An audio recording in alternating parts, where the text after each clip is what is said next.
I got to jump back on the thing that I've been neglecting. And I need to make sure that I'm serving our clients to the absolute fullest, that I've got the team in place, and that we have the plan to be able to support more clients. Most hosts never achieve the results they hoped for. They're falling short on listenership and monetization, meaning their message isn't being heard and their show ends up costing them money. This podcast was created to help you grow your listenership and make money while you're at it.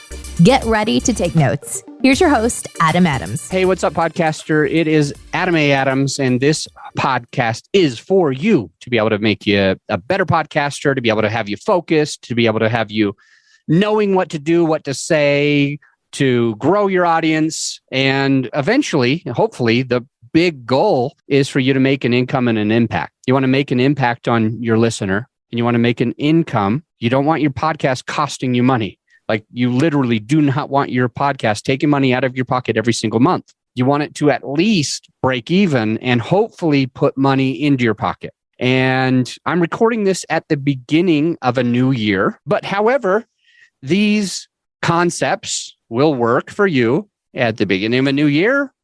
They'll work for you in June or July or August. They will work for you at the end of a year. So it's irrelevant in a way when I'm recording, but I just happen to be recording this at the very start of a brand new year. And I'm going to share just a couple of life things, life experiences, and some things that I think can be good takeaways for you in your business and in your podcast so that you're making money through what you're doing and you're doing things for the right reasons as well. So anyway, with me and my experience, I used to pay myself, I'm not even sure if it makes sense to say the number. I used to pay myself 20 grand a month, and then I increased it to 25. And then the last few months, it's been 30,000 a month. And my business was making quite a bit, and it lowered and lowered and lowered. Whereas the business is currently making,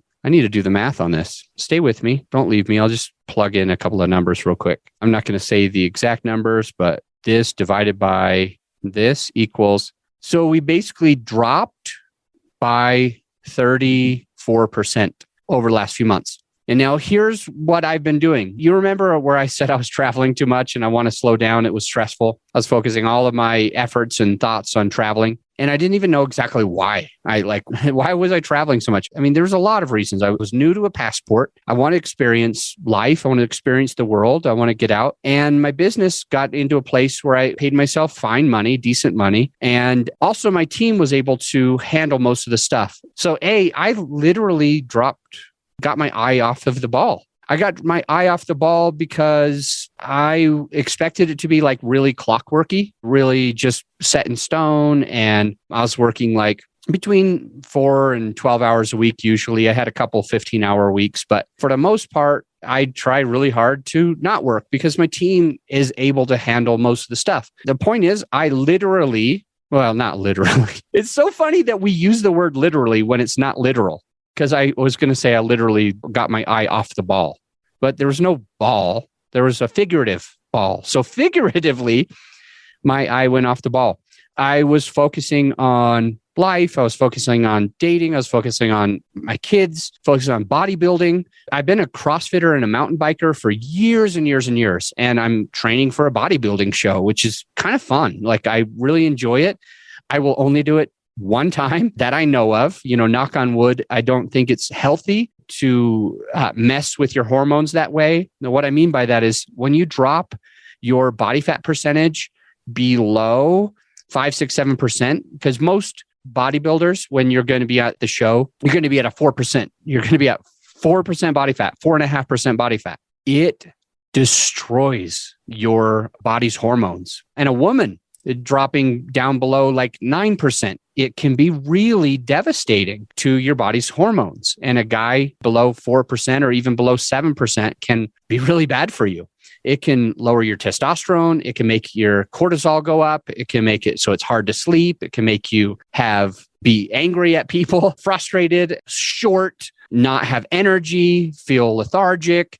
And it can be very challenging, or could be challenging, for you to turn back on your reproductive system. So if you ever want children, or if you want more children and you're a bodybuilder, you're just damaging your body. For me, it's just something fun. And this is a small tangent. I'm enjoying it. I'm going to try it one time that I know of. And I'm going to go back to mountain biking and CrossFit because those things are dang fun. I think they're more sustainable. But this bodybuilding thing's been crazy. I've gotten so big, so like strong and massive because I was in a calorie deficit for 10 months. I was in a calorie deficit for 10 straight months. And I was like losing fat until I got a six pack. And then now my coach for the last 3 months in a row, and I just started the third month in January. I just started the third month with him. My calories again, he's adding in more fats and more carbs. And I was already full all the time, but I'm massive. Like my shoulders are like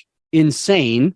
I'm taking pictures. You know how you always make fun of the people, or maybe you are that person and you get made fun of? I was always a person who made fun of the people who posted like gym selfies, right? I was like, what a dork. And I think it was partially because I was fat and I was totally out of shape. And even though I did CrossFit and mountain biking a lot, I looked like a dad. I did not look like an athlete.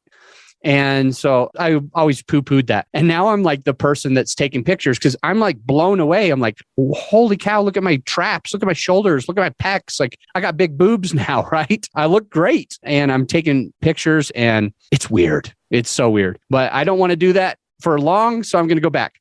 Anyway, the point is I've got my kids, I've got bodybuilding, I've got my business. I've been traveling like a shit ton for the last well over a year, 2 to 3 times a month, which is insane. Being a 50% of the time I'm a dad, it's like I was always traveling if I didn't have the kids. And so like it was hard to move. I had to have my assistant move me. And anyway, with the down payment that I put on this new place that I moved. And anyway, the point is I got my eye off the ball, figuratively, not literally. I got my eye off the ball and the business went down 34% in revenue. And I was paying myself more the last few months than normal. Then I'm looking at the business bank account and I'm like, if I'm going to pay myself 30 grand again, like the money's not there. Like it'll be down to less than $10,000 in the business account. Anyway, I'm just giving you it real because why not? And I'm like freaking out. Like, what the hell? What was I doing? So I am recommitting today and I'm sharing it with you. And I want you to recommit whenever you hear this in May or July or December or January. Just recommit. Find out, where are you losing track? Did you get your eye off of a ball that matters to you? Was that ball your health and wellness? Was that ball your drinking? Was that ball yoga? Was that ball your kids and showing them how much you care because you only have a certain amount of time with the kids before they're grown up and like they're in school all the time and a lot of us don't have enough time with them? Or did you do what I did and you kind of get your eye off of your business ball and expect everything to be done for you, and you felt entitled and you had that, well, I guess entitlementia, right? You felt entitled and you just thought that it was going to be fine even if you didn't focus on it. The things that you grow are the things you focus in. And I've been focusing on the relationship with my kiddos massively. And I've got like this amazing relationship with the kids, like so cool. So cool. We have parkours once a week. We do game night once a week. We do movie night once a week. It's like incredible. The 50% of the time that I have them, we have a plan all the time. So I haven't left my eye off of that ball lately. I've been crushing it.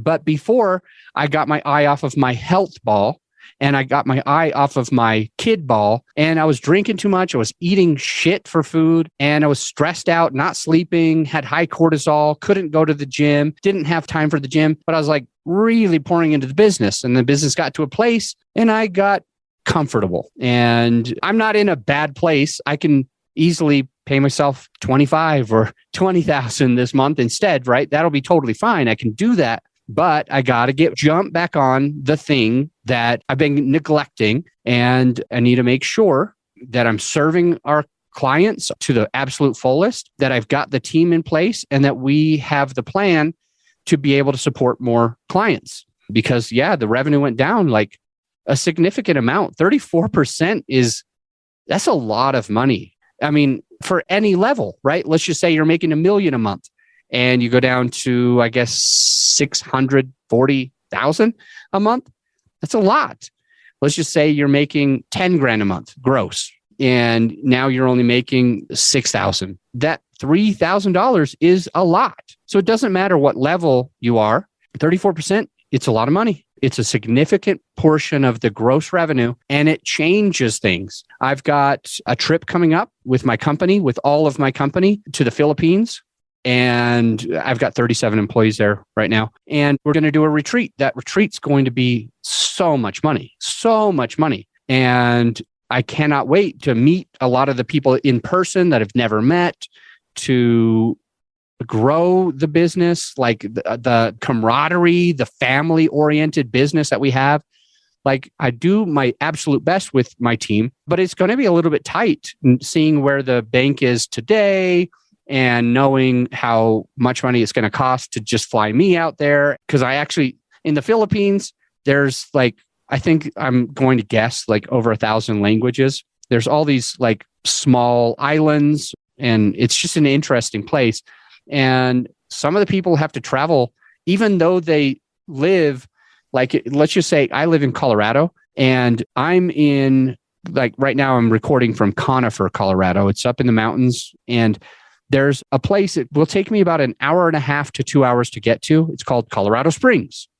And that's about how far some of my employees are from. I'm going to fly into Manila and then go to Cebu for a couple of days, and then go to Bohol and see one of the 7 wonders with my team, go four-wheeling, do just a bunch of fun activities, boating, dinners, etc. But the cool thing, or the interesting thing, is some of the people that live like in Manila or north of Manila, or they live like not too far from Bohol, but like down south, it takes them like a whole day. It might take them 8 hours to more than 12 hours to get to that place, because they've got to go trains, cabs, buses, then a flight, and then another train and a boat just to get to there. Because even though it's close in proximity, similar from Salt Lake to Ogden, similar to from, let's call it Dallas to Houston. But even though it's close, there's like small roads that only go certain ways, farms in the middle,